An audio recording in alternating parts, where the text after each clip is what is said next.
আমরা এখন আছি NH-27-এ। সন্ধে হয়ে গেছে একদম। আমরা যথেষ্ট লেটে চলছি। সকালে বাড়ি থেকে বের হতেই অনেক দেরি হয়ে গেছিল। আমি 9টার পর বেরিয়েছিলাম মনে হয়। আমরা এখনো আছি ইসলামপুরের থেকে একটু দূরে আছি।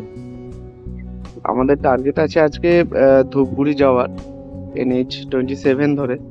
দেখি কতটা যাওয়া যাচ্ছে। শিলিগুড়ি হয়তো ঢুকবো না। শিলিগুড়ির আগে ফুলবাড়ি বলে একটা জায়গা রয়েছে, সেখান থেকে আমরা রাইট টার্ন নেবো, 27 NH ধরবো। ধরে ধূপগুড়ি যাওয়ার চেষ্টা করব। আজকে যতটা এগিয়ে থাকতে পারবো ততটা সুবিধা হবে আগামীকাল।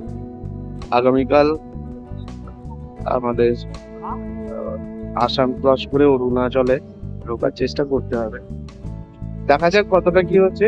রাস্তায় অনেক গাড়ি আছে, NH হলে সুবিধা আছে, অসুবিধা নেই রাতে বাইক চালাতে। অনেক বাইকারও রয়েছে দেখলাম, রাস্তায় প্রচুর বাইকার ছিল। সবাই নর্থ বেঙ্গল যাচ্ছে, কিংবা আমার মতো নর্থ ইস্ট যাচ্ছে। তো দেখা যাক আমি কতদূর পৌঁছতে পারি।